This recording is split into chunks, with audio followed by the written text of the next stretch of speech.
کھانے کا کچھ انتظام کرو۔ بریانی دم پر تھی جب دیوار پار سے آوازیں آنے لگی۔ آواز خاصی دل فریب و سحر انگیز تھی اور مردانہ خوبصورت آواز تو ازل سے عائشہ کو اپنی گرفت میں لے لیتی تھی۔ اس نے آواز پہچان لی تھی، یہ غالباً جہان بان جونیئر تھا، کیونکہ وہ تینوں بار بار اس کی کام چوری پہ اسے شرم دلا رہے تھے اور وہ آرام سے ان کی گولہ باری کی خاطر میں نہ لاتے ہوئے میزائل داغ رہا تھا۔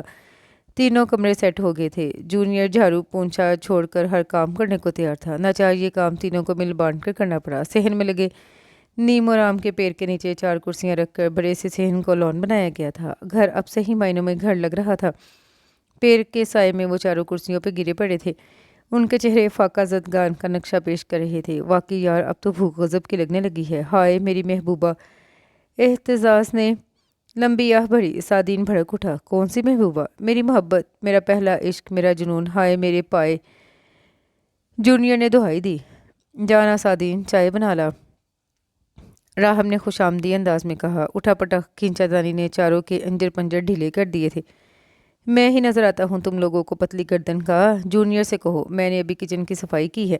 سعدین بھڑک کر بولا، بڑی اچھی صفائی کی ہے تو نے، دیکھ کر آ رہا ہوں۔ سنک پہ کھڑا کاکروچ رونمائی کرا کر اپنی مونچھوں کو تاؤ دے رہا تھا۔ جونیئر سعدین پر برس پڑا، بھائی مجھے تو لڑنے کی بھی ہمت نہیں، کوئی جا کر بازار سے کھانا لے آؤ۔ احتراز کی فریاد کو کسی نے لائی کے خاطر نہ جانا، کسی کا بھی اٹھنے کا موڈ نہیں تھا۔ اگر ماری بھوک کے میرا دم نکل جائے تو میری اماں کو اطلاع دے دینا کہ ہر سنڈے کو بھوکے کو کھانا کھلا دیں۔ میں چلا۔ راہب نے گردن لٹکا لی۔ عائشہ کو بے ساختہ ان پر ترس آ گیا۔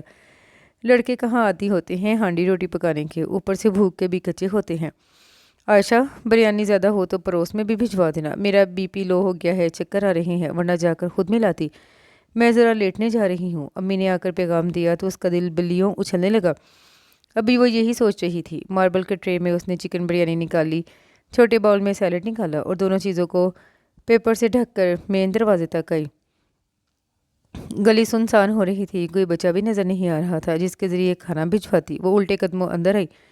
امی آنکھیں موندے لیٹی تھی، اسے ڈسٹرب کرنا مناسب نہ لگا۔ 2 ہی قدم کا تو فاصلہ ہے، خود دے آتی ہوں۔ اس وقت وہ میرون شرٹ، دوپٹے اور بلیک ٹراؤزر میں ملبوس تھی۔ اس نے اپنے سراپے پر ایک نظر ڈالی اور گلی میں نکل آئی۔ ہائے اس کفس میں کون آ گیا؟ دیکھو شاید کوئی پری میرا پوچھنے آئی ہو۔